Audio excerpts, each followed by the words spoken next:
महाराज आगे बढ़े तो क्या देखा कि चारों ओर तो बहुत सुंदर सुंदर भवन बने हैं जब लंका नगरी में प्रवेश किए, लेकिन कहीं भी जानकी जी को नहीं मिली। हर महल में झांक कर देखा, बहुत सुंदर महल बने हैं, लेकिन जानकी जी नजर नहीं आ रही। पूरी रात हनुमान जी महाराज देखते रहे, जानकी जी को कहीं नहीं पाया।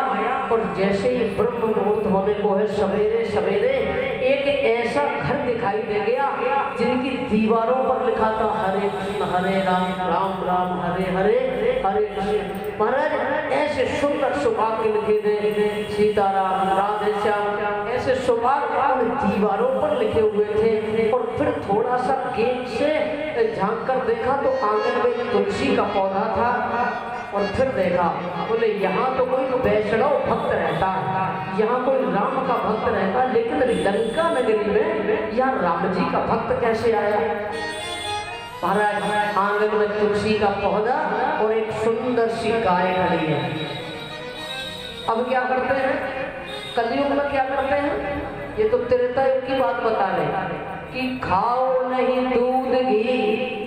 कलयुग वाले क्या कहते हैं, खाओ नहीं दूध घी और पालो नहीं गाय, क्योंकि तंदुरुस्ती की रक्षा करता है लाए। बोले न घी खाओ न दूध पियो। अरे भैया, तंदुरुस्ती की रक्षा लाभपाई कैसे कर सकता है। कभी कभी आपने प्रचार में देखा होगा टीवी वालों, तो कीटाणुओं को धो डालता है, मतलब धो पूछ के और मजबूत बना देता है। जितनी साबुन है तो आप देखना, सुनना ध्यान से, वो कीटाणुओं को धो डालता है, मतलब धो के और दुरुस्त बना देता है, मारता नहीं है। तो गाय तो अब कोई भी नहीं पालना चाहता। महाराज विभीषण से प्रातः काल वेला में दर्शन हुए और ये ब्राह्मण का वेश बना कर गए। और जैसे ही हनुमान जी ने एक ब्राह्मण वेश में आता देखा तो बहुत ही प्रसन्न हुए विभीषण जी। और ब्राह्मण देवता सुबह सुबह घर पर आ गए। महाराज आंगन पवित्र हो गया, धन्य हो गया जीवन। विभीषण बड़े सम्मान के साथ अंदर लाए, स्वागत किया, पूछा, सारा वृत्तांत हनुमान जी ने बताया। हम जानकी जी को ढूंढने आए हैं, वो कहाँ है, कैसे है। तो विभीषण ने कहा, मैंने अपनी गुप्त दासियों को लगा रखा है, वो बिल्कुल ठीक है। और बस एक निवेदन है कि आप राम जी के पास रहते हैं, आप हमें राम जी से मिलवा दीजिए और हम आपको जानकी जी से मिलवा देंगे। तो फिर दोनों की बात तय हो गई।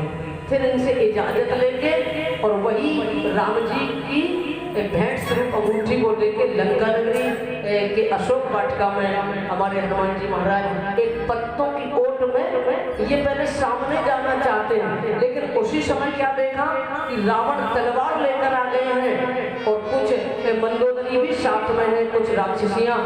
आते ही हनुमान जी महाराज ने देखा कि अगर सामने आया तो व्यवस्था बिगड़ जाएगी, इसलिए हनुमान जी महाराज तो पत्तों की ओट में पेड़ पर बैठ गए।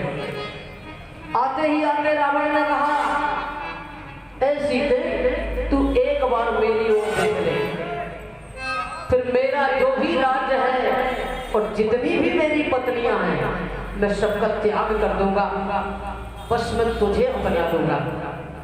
जानकी मैया लंका नगरी में इस भारत देश की नारी अकेली है, लेकिन रावण से डरी नहीं। रावण के हाथ में तलवार है।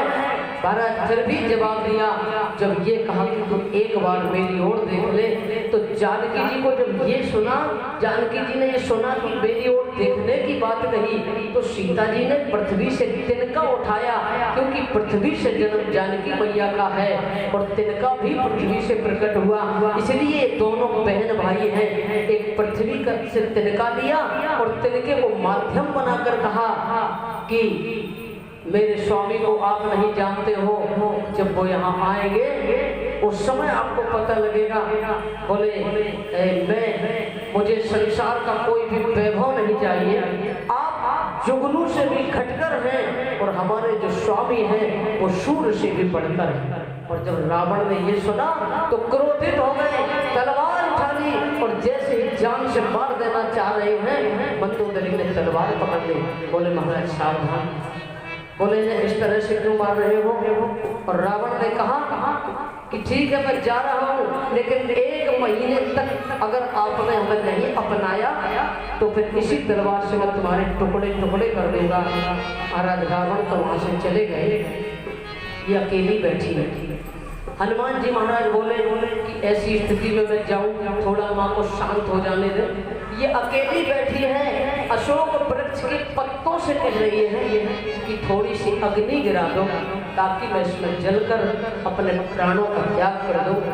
ये बोली हाय मेरे प्राण धन, अब जिया जाता नहीं, हाय मेरे प्राण धन। और आगे बहुत ही सुंदर पंक्तियों में विरह श्री चरणों का मुझसे अब सहा जाता नहीं, आए मेरे प्राण धन।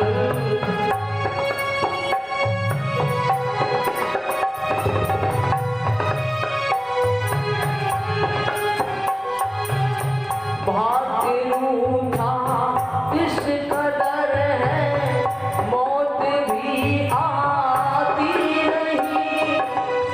और बोले इस तरह से हमारा भाग रूठ गया है कि मौत भी नहीं आती। आगे तो तन